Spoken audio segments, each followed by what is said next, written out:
We have the red Dwarven player Vorishka, also known as Sweet, from Ukraine at the top side, against the blue Dwarven player May Shadowfax from Lebanon at the bottom side. Very important and incredibly entertaining mirror match, definitely. It's about snowballing. This might end quite fast. Normally this games between Dwarven factions isn't lasting a while. I'm expecting a 10 or less minute game. He's building a second mineshaft already offensively. That's a very, very greedy move from Shadowfax. Because if he loses the mineshaft, he will have way less command points and way less resource income than his opponent Sweet. Just 5,000 seconds. PowerPoint wise, we will see Rallying Call. Remember, the Dwarven faction doesn't have too many choices. You have no scouting ability, which is unique to the Dwarven gameplay in Battle for Middle-earth 2. So you cannot see the enemy faction. Remember, Shadowfax was picking random, right? So he doesn't, Sweet doesn't know the faction from Shadowfax. He has no clue. Unlike Shadowfax, that's gonna give him obviously the information and the knowledge, which is a huge advantage if we can snowball that. Knowing the matchup in Battle for Middle-earth 2 is important because in Rise of the Witch King, if you pick random, your faction gets revealed anyway in the loading screen. It's not a big thing and it's not a huge advantage if you pick random because, once again, in the loading screen, your opponent gets all the information they need. That's why you never need actually a scouting ability like Farsight or Division of Palantir. You can always go for a War Chant, which is also way better in Rise of the Witch King. The builder from the Dwarven player, Sweet, is able to scout this area. He has one single Dwarven Guardian inside, but he's waiting for the second one. You have Pikeman start, which is actually pretty good for Shadowfax. So now with the two Guardians, he might be able to deal great amount of damage if he acts fast enough. Don't hesitate, don't wait, don't waste any time. Go ham inside the genes as soon as you can.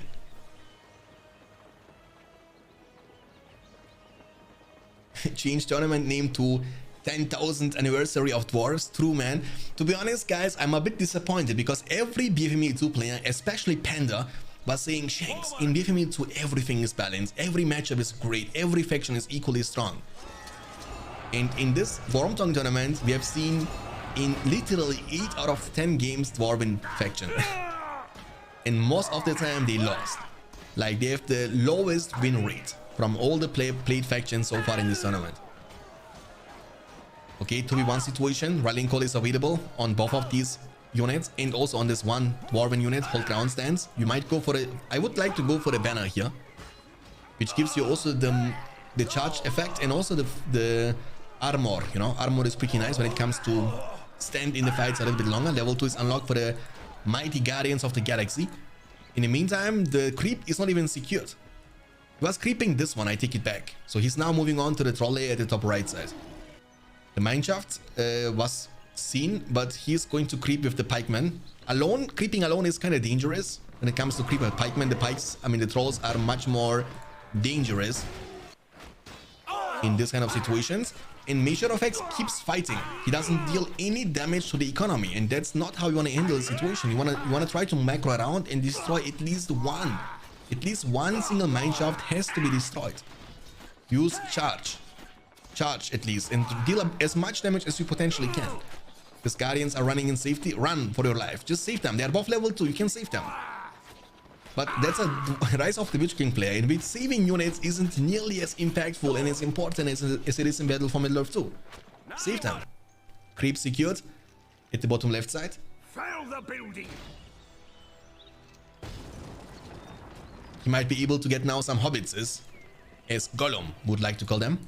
And the first Dwarven hero, ladies and gentlemen, is Gloin, the daddy of Gimli-san.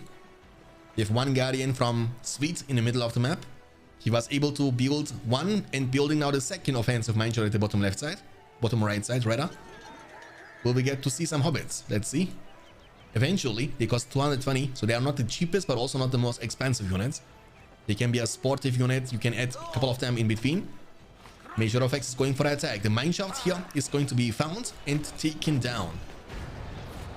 I mean, you know, trust me on that one, guys. If those Guardians now would have the Siege Hammers purchased, they would have taken down the fortress. 3 of them trust me, they can take it down.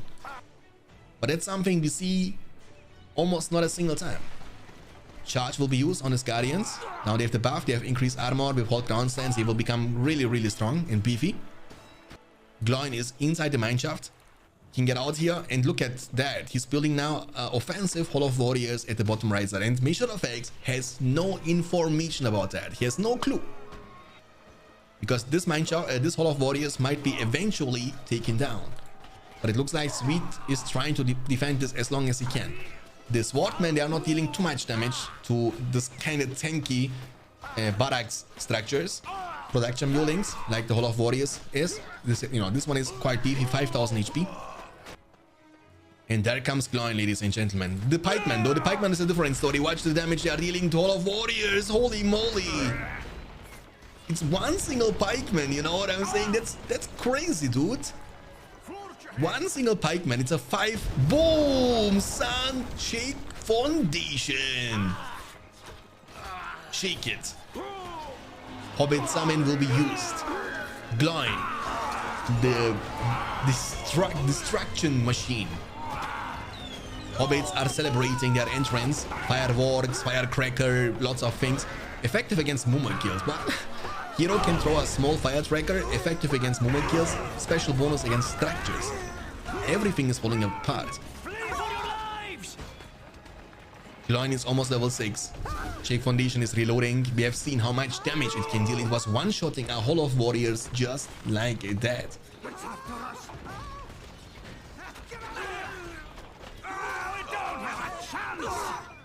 I can beat a half AI only with a siege brutal AI on my team.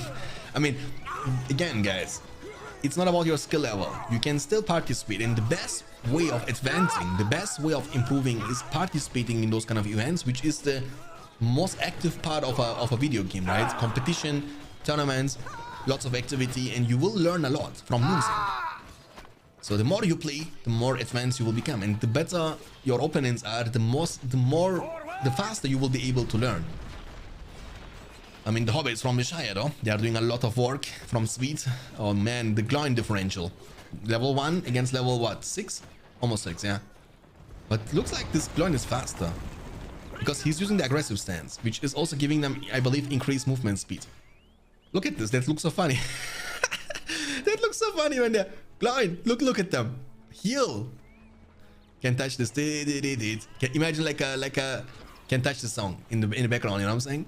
Turn and fight. Slap. Boom! Oh, he's jumping. 3D, by the way. Lord of the Rings in 3D. It felt like he's jumping on our face from the screen. Am I right or not? Okay.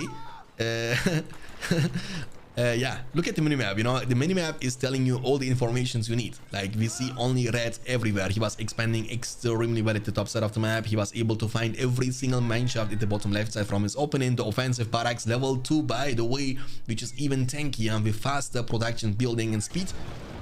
And Measure of X tries to keep rebuilding stuff, but he's definitely falling apart. He's gonna miss the slam on the enemy Gloin. He's only level 2. But leveling him up to level 4 is no problemo. He's getting, like, look, he's getting a quarter of a level for killing one single guardian. Hobbit stronger than Dwarf here. GG. GG, man. GG. And the first game is going to be won by Sweet from Ukraine.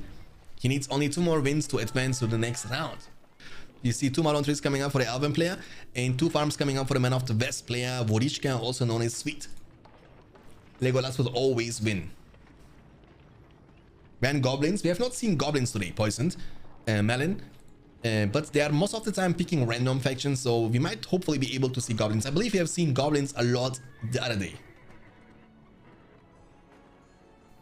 So we have 2 farms coming up for the Man of the West player, and 1, 2 Malone tree into the barracks, and 3rd Malone tree coming up for the Elven player, Measure of X. So I believe when it comes to, you know, kind of get into the Battle for Middle-earth 2 scene, the easiest faction to learn and to get adapted to is the Elven faction. I'm not saying it's the strongest one, I'm saying it's the easiest one, you know? Because you have the chance to, you know, you have like one single production building most of the time, which includes all the units you need throughout the entire game. Should be quite easy peasy. So Human Wood was placed from the Man of the West player to scout. When it comes to summon stuff, for example, you want to summon reinforcements, you need to have vision. You cannot summon in Fog of War, right? But when it comes to use something like a Human Wood, Elven Wood, Tainted Land, Cave Pads, Creepine, Palantir, you can also use that when you have no vision, just to mainly get the vision you need. And Human Wood also provides you with additional 35% increased armor.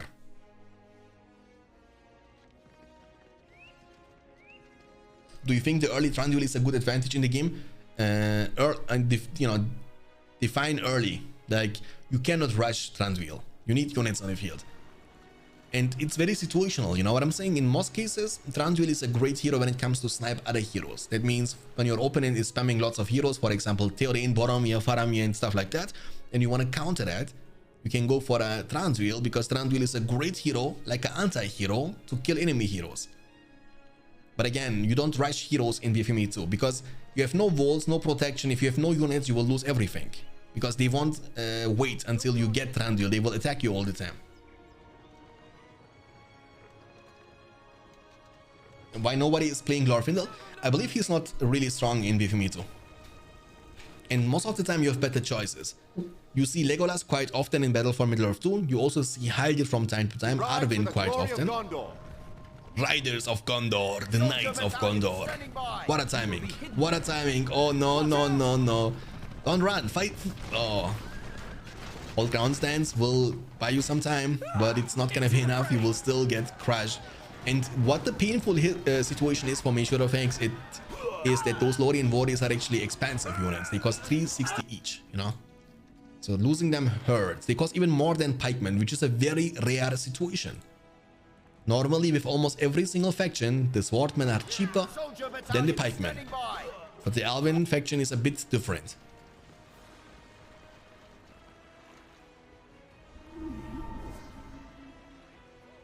Rush Trandul to counter Trandul Rush. Oh my goodness, 200 IQ. Elves are the hardest to play with my opinion. They require very good micro. I mean, they sure require micro, but not a very good micro. You know what I'm saying? Like, if you have like 5 archers and 3 pikemen, you put them inside. It's not like you have like a huge macro thing. You can stay clumped most of the time and out damage almost every single army. All you gotta do is keep your archers protected against the lancers or riders, and that's it. Yeah, I mean, some heroes and the damage or the health of a structure or a hero is kind of relative. It doesn't depend. It doesn't count. I mean, it doesn't have a huge impact. You know what I'm saying? So a structure with 5000 HP can still be one-shotted from a pikeman, for example. And you see this situation, which is kind of easy to understand. Swordsmen, so basically swords, are able to deal great amount of damage to the Malone trees, to any resource building, while horses, Gondor Knights or pikemen, tower guards, are able to destroy these production buildings in literally no time. You see that? In the meantime, those Gondor soldiers, they would have not dealt that much damage to the stable, but they are destroying the Malone tree in like 2 seconds. So making the right unit and using it for the right purpose is all you need to understand. I mean, game knowledge is extremely important. Rallying call, but the stable has been taken down. Only one Lancer is gonna make it out of the stable. The barracks is going down to the Gondor Knights too. 0 protection, 0 pikemen in position, and nothing that can actually deal with this Gondor Knight. 7 power points collected after the Human Wood. Lorien warriors trying to take down this farm, but they are in the range of the fortress. And also the placement is so important. You see the placement from Measure of X? He's still trying to play the game like he's playing Rise of the Witch King, and that's not gonna work out. It's a different game. It's a different balance, and it has a different playstyle. You know, that's why you want to build this stuff like he did. For example, he was building that very close to the fortress range. This way, the fortress is gonna provide also protection. You don't want to go for 97% or higher to get 25, which is risky and you might lose it. You rather go for 20, 21, 22 resource income every tick, but you have it in a much more protected spot, if this makes sense for you guys.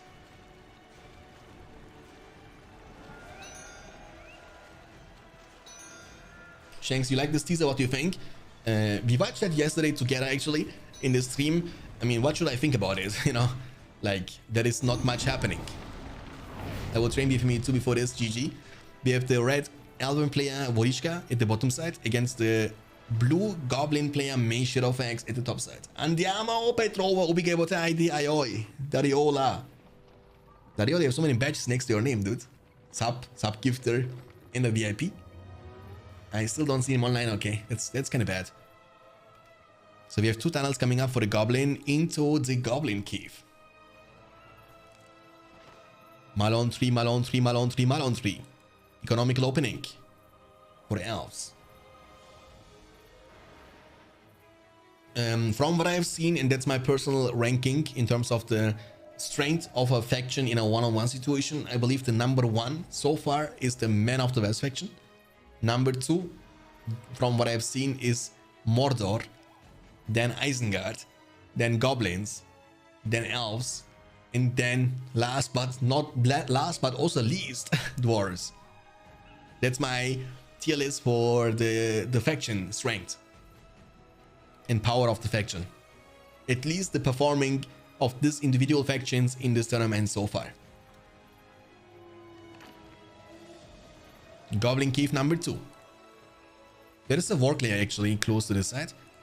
Oh, that's a nice counter opening. I like that. He's actually building up a stable first, after 4 Malone 3s, and building the 5th Malone 3 right off the bat.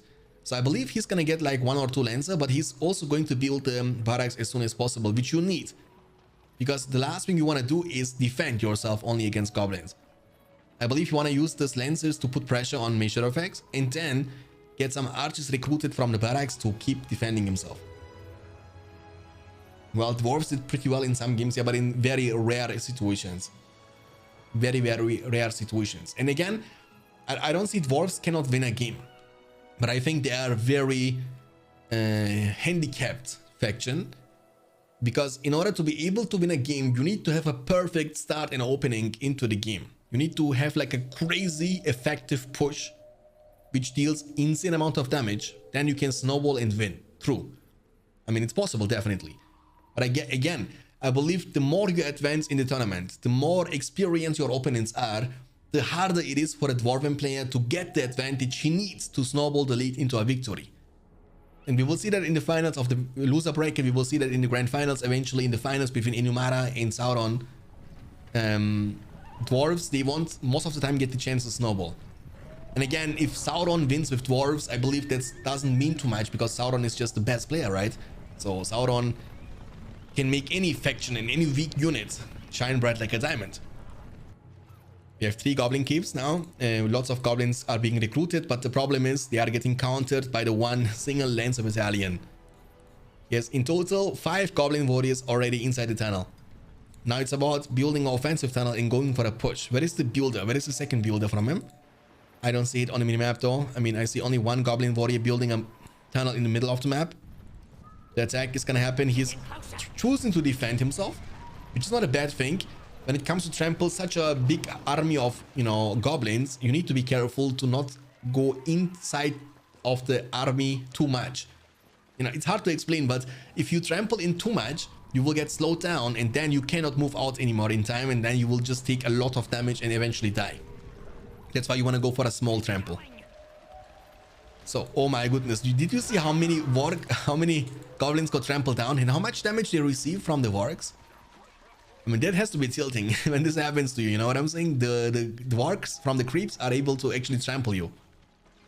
That's why they are not even grouped like that. Does he have war chant? He has cave pads, okay? He has cave pads available. Remember, the Goblin faction in BFME 2 doesn't include a Azog.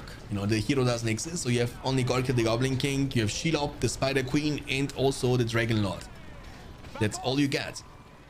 3 heroes to rule them all. Elven faction has many heroes included. You have Haldir, Legolas, Thranduil, Arwen, obviously Glorfindel, and also Elrond. So you have, I think, with the Man of the West faction, the Elven faction has the most heroes in the game. Cave pads will be used on these enemy Lancers to debuff them, to make them lose the buffs they are getting from the Rallying Call. Goblins are great in Battle for Middle-earth 2, but I think they are a little bit weak in Rise of Lich King, yeah. Definitely. Especially in some certain matchups, like against Mordor, for example, they felt really weak. And it depends so much, on the map size. Like Goblins, they like to be on a big map in which the tunnel networking system makes the most sense. So you can expand easier, and it's harder for the opponent player to discover all the hidden tunnels. But the smaller the map is, the more easy it is for the opponent player to find those tunnels and take them down just in time.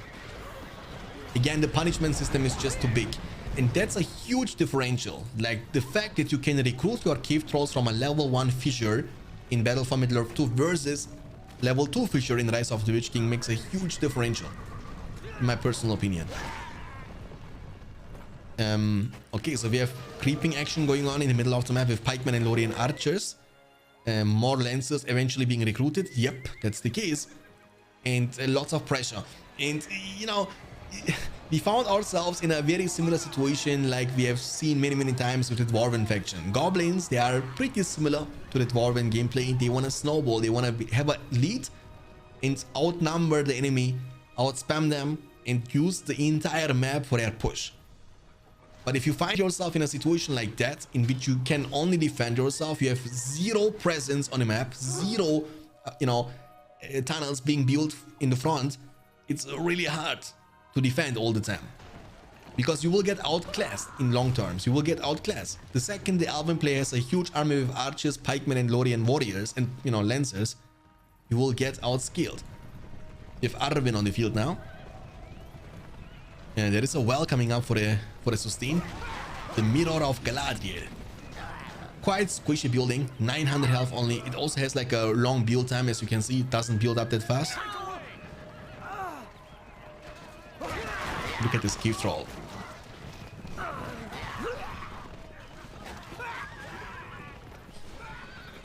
Yeah, maybe spider pits would be a better choice.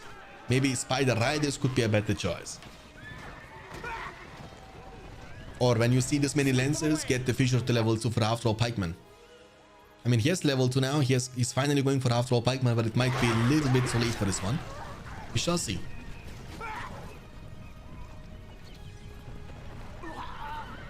Oh no, Arwen is also level almost 3. That's gonna unlock the leadership for additional armor and experience points. That's going to make those lancers around Arwen a bit beefier and tankier.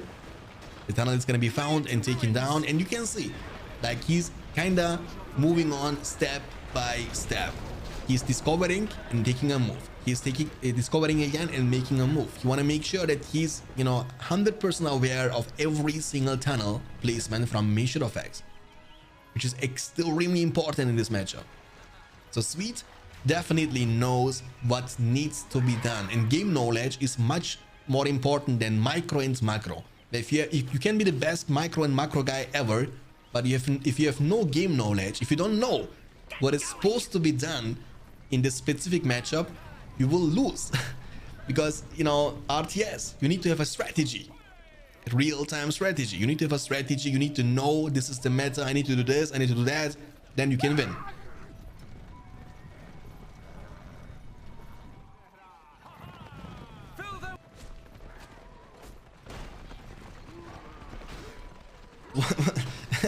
What are those trolls doing though? They cannot eat these goblins either.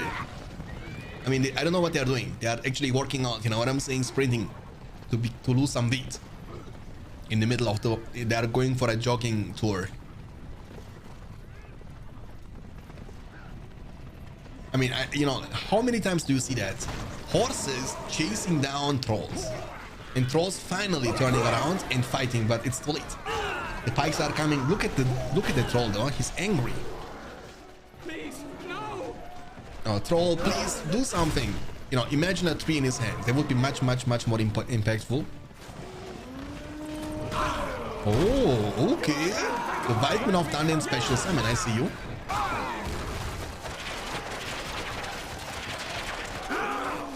Anywhere to read about what all is in BFME 2 or just play a bunch?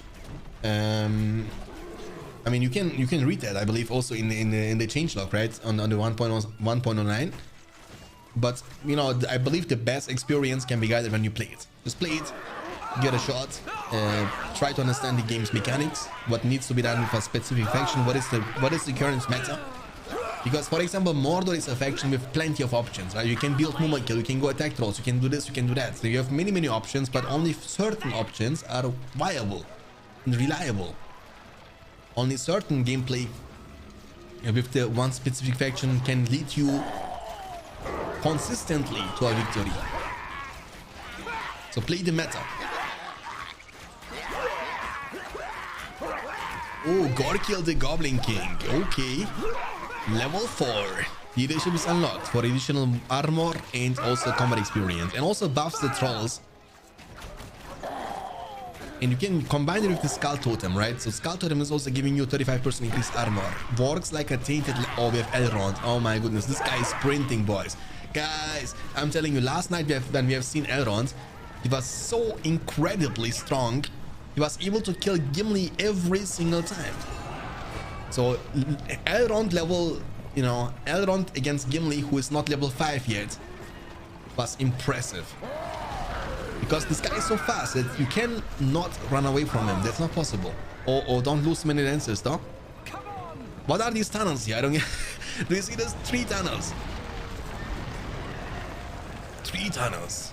One for the Gorkil the Goblin King, the ruler of the Goblin Town. One for Shelob, the Spider Queen of Srit Ungol. And one for Smeagol. He was once a hobbit. Oh no, no, no, no, no. Like, I mean, the reason why he has 550 command points are these tunnels being built next to each other. Not because he has a great map control, you know? He has 1 tunnel level 2 here, he's hiding it. That's pretty nice. That's very important. Level 2 tunnels are giving you also 100 command points, so keeping them protected is extremely important. But we have almost full command points available for Vorishka. And he has nearly 2,000 in the bank. Lots of pressure. Big clash in the middle of the tunnels. Oh, flood, flood, flood, flood! Nice. Oh, sorry for screaming. My bad. Oh my goodness. I mean, actually, it doesn't deal that much damage. It disables them and doesn't even one-shot. I mean, I'm kind of disappointed a little bit from the flood. Didn't even one-shot Goblin warriors. Come on now. Come on now. These are goblins, man. Just kill them. The spider is looking actually good for Goblin player. Pretty nice. As long as Arvin King are away, it's fine though. It was a big commitment. Thanks for the follow. Appreciate that, Kobichek. Hope you're gonna enjoy your stay.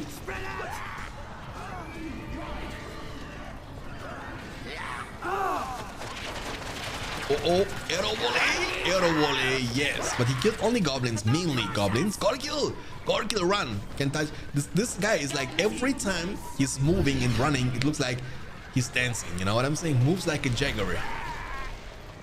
The tunnel is gonna be taken down. Arvin is almost level 6.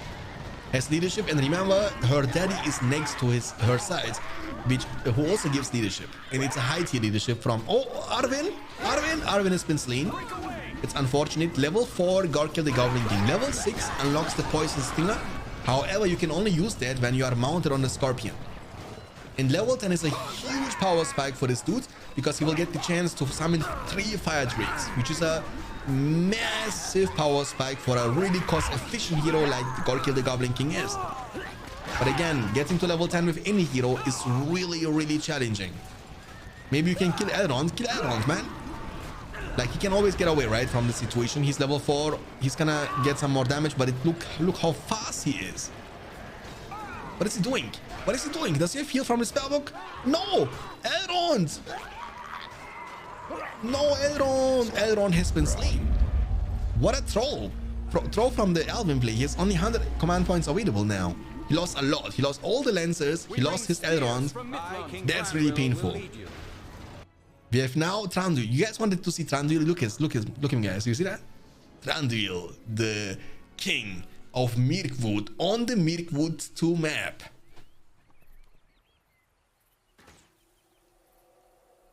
Okay. So, and also this guy in BFME 2 can get mounted. Can be a horse hero. 15 power points collected after the Elven Wood, and we have on the other side 12 power points collected after the White Man of Dunland special summon. So Thranduil can shoot you from off range. You don't even see him when he's shooting. Level 2 unlocked. Level 4 is a good power spike with the Dead Eye. You will get increased range, increased speed, increased damage. Also very effective against the enemy. Against the enemy heroes. So War Chant and White Man of Dunland was summoned, and Cloud Break is coming in clutch for the stun, so the enemy units cannot move now for 10 seconds, which can be a really long time, and the Mirkwoods are shooting you down.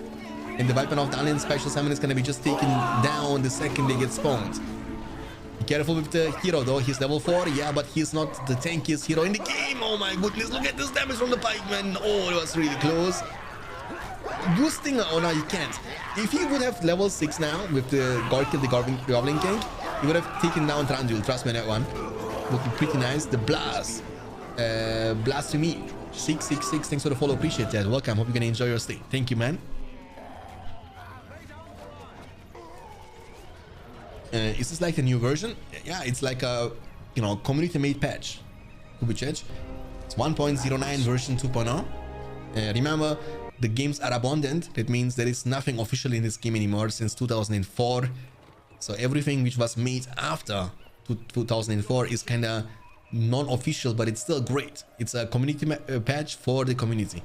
What are those 3 tunnels? What is going on now? That's why he has 1000 command points. You know what I'm saying? Not because he's expanding very nicely and well, but he's building multiple tunnels next to each other just to keep the command points as high as possible. I love BFME 1. Yeah, me too, man. Me too. BFME 1 is my most favorite. Plays elves? Yeah. Vorishka is playing elves. Pilsman.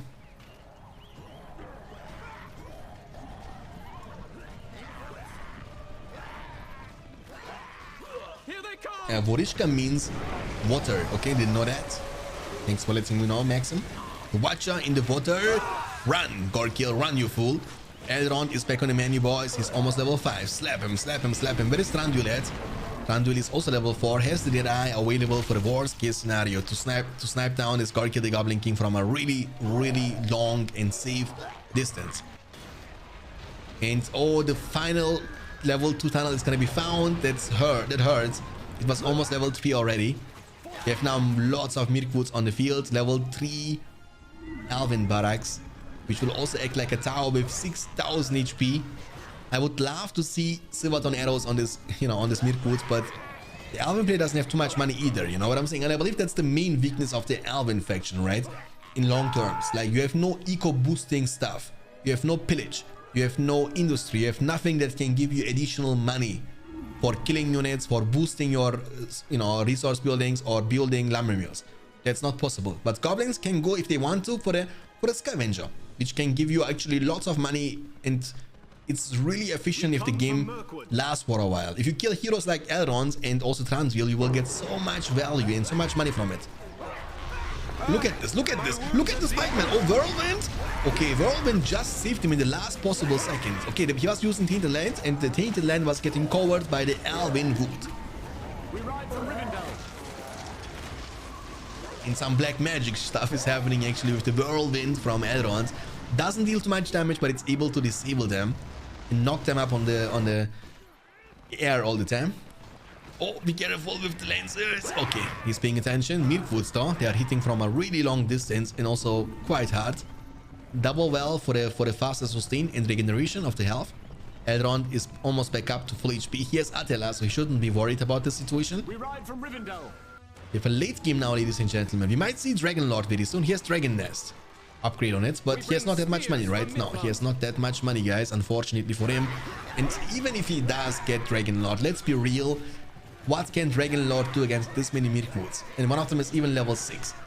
So I believe the Dragon Lord would be literally blown up in like 5 seconds against this much DPS.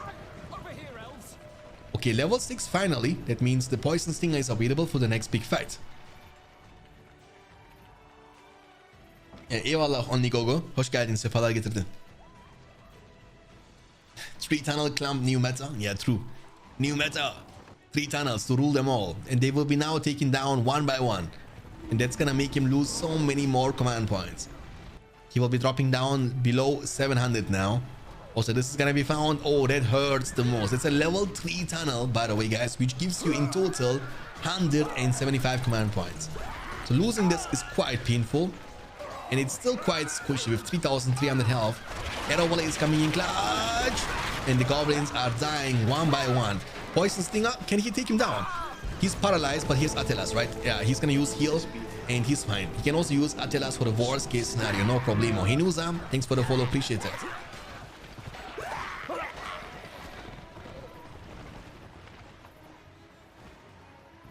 Maze, good player definitely, but not in Battle for Middle-earth 2. He's normally a Rise of the Witch King player himself, but he's trying to also get better in BFME 2.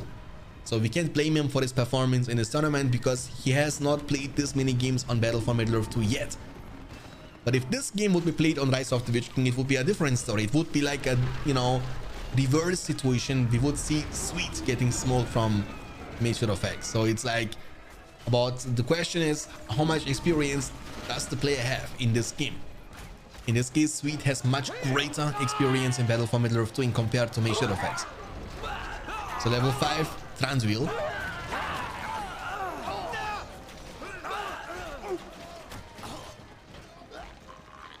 This matchup is going to be longer than expected, yeah. But that's good because we might get the chance to see a full potential of Elrond with the restoration, with level 10. Look at that. Heals 20% health points of nearby allies and fully refreshes their special ability timers. Mountain Giants on the field. Oh, nice shot, but they are not dying, the Smirkoots. And if they shoot him back, that's gonna be a different story. More and more experience is being gathered by the Elven heroes. Level almost 7, Gorkil the Goblin King, and I would love to see him getting level 10. He still needs 3 levels, which doesn't sound crazy, but actually the amount of experience you will need is a lot. Scavenger is kicking in now for additional money and resources. Look, you see, you get plus 12 for each kill on this Smirkoots. And imagine you kill heroes like Thranduil or Elrond. You will get so much value and so much money off that. Oh, the flood! The white horses riding down the Goblin fortress and dealing crazy amount of damage to the structures. The Fissure level 3 took also so much damage, it's almost down. The fortress is damaged, but yes, you know, the dragon upgrade, you see the nest on the fortress is like an armor upgrade. Makes your fortress way tankier. Beautiful trample is coming in into the backline.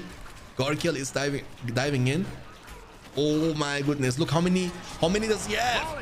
That's a lot of stuff. Be careful. Okay, he's like, I'm out. He's entering the tunnel. I mean, imagine now in a situation like that, you would have like 5 Spider Riders on the field. You know what I'm saying? It would be kind of crazy.